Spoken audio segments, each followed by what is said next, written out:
सबसे पहले आसान सॉल्यूशन चैनल को सब्सक्राइब करना है और इस बेल आइकन पर हमारे लेटेस्ट सॉल्यूशन सबसे पहले देखने के लिए क्लिक करना है। दोस्तों, आज की इस वीडियो में हम टैली के अंदर लिस्ट डेवलप करना सीखेंगे। लिस्ट क्या होती है, कितने टाइप की हो सकती है और उसको कैसे डेवलप किया जा सकता है टैली के अंदर, ये सब आज के वीडियो में हम जानने वाले हैं। तो अंत तक आप बने रहिए हमारे साथ। चलिए स्टार्ट करते हैं। लिस्ट क्या होती है? तो लिस्ट दोस्तों कलेक्शन ऑफ आइटम होता है। इससे यूज़र को बहुत हेल्प मिलती है। यूज़र को खुद को टाइप नहीं करना पड़ता, ना ही उसको सोचना पड़ता है। सीधा जैसे ही वो एंटर करता है लिस्ट उसके सामने आ जाती है और उसमें से वो आराम से कुछ भी सेलेक्ट कर सकता है बड़ी आसानी से। ये लिस्ट का फ़ायदा होता है। तो एक लिस्ट क्या है? लिस्ट कलेक्शन ऑफ आइटम होती है। अब ये लिस्ट दो प्रकार की हो सकती है। दोस्तों, आप स्क्रीन पर देख सकते हैं, आपके सामने एक लिस्ट दिख रही है। ये एक लिस्ट है जिसके अंदर आप कुछ भी घटा बढ़ा नहीं सकते। ऑलरेडी जो कंट्रीज यहाँ लिखी हुई है उन कंट्रीज़ को आप सेलेक्ट कर सकते हो। उनमें से कोई भी एक कंट्री आप सेलेक्ट कर सकते हो। आप खुद कोई कंट्री ऐड करना चाहो तो ऐड नहीं कर सकते। इसे हम बोलते हैं फिक्स्ड लिस्ट। फिक्स लिस्ट के अंदर आइटम फिक्स होते हैं, उनमें से हम कोई भी एक आइटम सेलेक्ट कर सकते हैं। जबकि यहाँ आप ग्रुप वाली लिस्ट देख सकते हैं। इस ग्रुप वाली लिस्ट के अंदर हम यहाँ Alt C करके और भी ग्रुप्स को ऐड कर सकते हैं, जिसे हम डायनामिक लिस्ट कहते हैं। डायनामिक लिस्ट के अंदर हम मन चाहे आइटम जोड़ सकते हैं, मन चाहे आइटम डिलीट कर सकते हैं। इसे हम डायनामिक लिस्ट कहेंगे। तो आज हम इस वीडियो में फिक्स लिस्ट बनाना सीखेंगे कि वो टैली डेवलपर के अंदर फिक्स लिस्ट कैसे बनाई जाती है और उसको हम टैली के अंदर लोड करके भी देखेंगे। चलिए सीखते हैं। दोस्तों, फिक्स लिस्ट बनाना बहुत आसान है और ये एक कलेक्शन का पार्ट है, इसलिए मैं कलेक्शन के साथ ही इसे कंप्लीट कर रहा हूँ। तो सबसे पहले हम एक रिपोर्ट बना लेते हैं।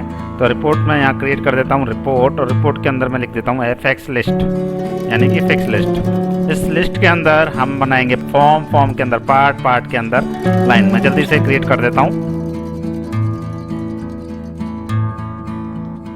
चलिए दोस्तों, अब यहाँ हम फील्ड का नाम दे देते हैं। फील्ड का नाम में भी मैं fx लिस्ट लिख रहा हूँ।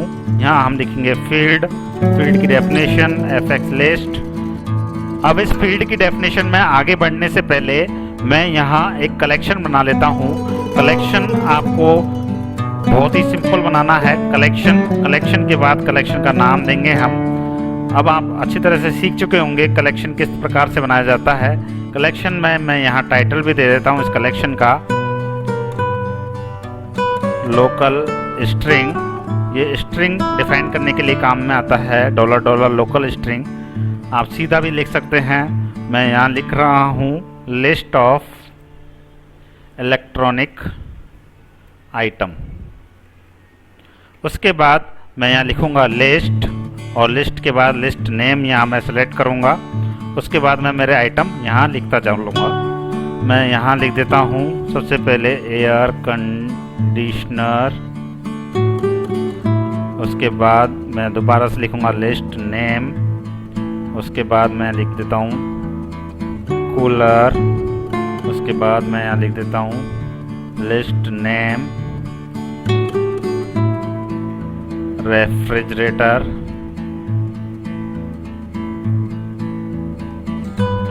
दोस्तों, स्पेलिंग मेरी गलत हो सकती है, स्पेलिंग की तरफ आप ध्यान मत दीजिएगा। आप केवल इस प्रोग्राम को समझने की कोशिश कीजिएगा।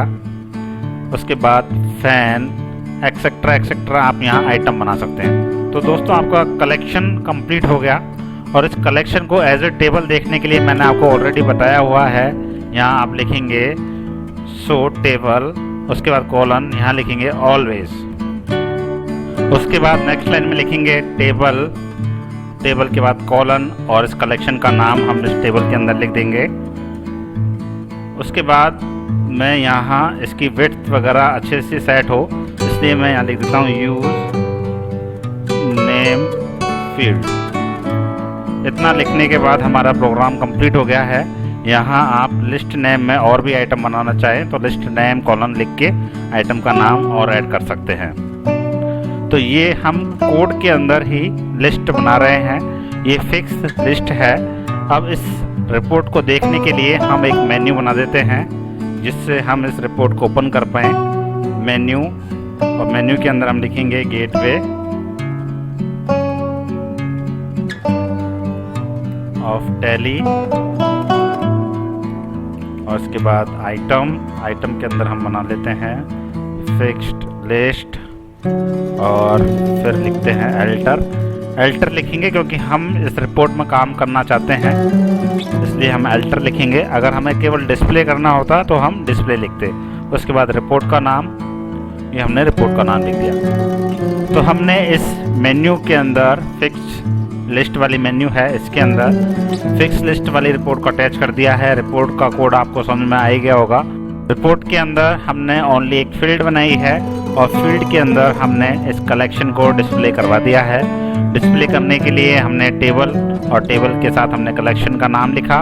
उसके बाद हमने लिखा शो टेबल ऑलवेज, और यहाँ यूज़ फील्ड नेम, जिससे इसकी जो साइज़ है वो नेम फील्ड के अंदर जो साइज़ है वो के अनुसार ही इसकी साइज़ हो जाएगी, विड्थ हो जाएगी। तो आपको ये प्रोग्राम समझ में आ गया होगा। अब इस प्रोग्राम को हम रन करके देखते हैं। रन करने के लिए सबसे पहले तो मैं इस प्रोग्राम को सेव कर देता हूँ। उसके बाद यहाँ राइट बटन क्लिक करूँगा और कॉपी पाथ टू क्लिपबोर्ड पर क्लिक करूँगा। उसके बाद मैं टैली ओपन कर लेता हूँ। यहाँ टैली के अंदर हम TDL को लोड कर देते हैं। आप सभी को टैली TDL लोड करना आता ही है।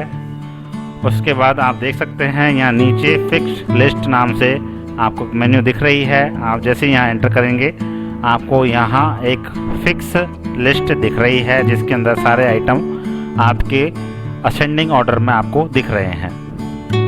तो दोस्तों, जब भी आपको लिस्ट बनानी हो तो आपको एक सिंपल सा कलेक्शन का कोड ध्यान रखना है। कलेक्शन के साथ आपको कलेक्शन का नाम लिखना है, और उसके बाद आपको लिस्ट नेम लिख करके जितने आप आइटम बनाना चाहें आप आइटम बना सकते हैं। और जिस भी फील्ड के अंदर उसको शो करना चाहते हैं वहाँ लिखेंगे टेबल, और टेबल के साथ उस कलेक्शन का नाम आपको लिखना है, और टेबल को आप शो कर दीजिएगा। तो आपका लिस्ट आपको डिजायर लोकेशन पर आपको शो होगी। आप उसमें कोई भी आइटम सेलेक्ट कर सकते हैं। तो अब बात आती है डायनेमिक लिस्ट की। डायनेमिक लिस्ट कैसे बनाई जाए? तो दोस्तों, डायनेमिक लिस्ट बनाने के लिए आपको पहले एक टॉपिक और समझना होगा, जिसको हम यूजर डिफाइंड फील्ड बोलते हैं। तो जब मैं आपको वो टॉपिक पढ़ा दूंगा तो आपको डायनेमिक लिस्ट बनाना भी सिखाऊंगा। इस वीडियो के अंदर मैं होम असाइनमेंट नहीं दे रहा हूँ। होम असाइनमेंट देने का कोई फ़ायदा भी मुझे नहीं लगा, क्योंकि मुझे होम असाइनमेंट्स के मेल नहीं मिल रहे हैं। स्टार्टिंग में कुछ लोगों के मेल मिले थे, जिनके नाम मैं as a Tally developer joint course में मेरे ब्लॉग पर डालूंगा, और उनका स्टेटस भी डालूंगा कि उन्होंने कौन कौन से असाइनमेंट कंप्लीट किए हैं, कौन सा असाइनमेंट उनका पेंडिंग है। ये सब मैं अपने ब्लॉग पर जल्दी ही डिस्प्ले करूंगा।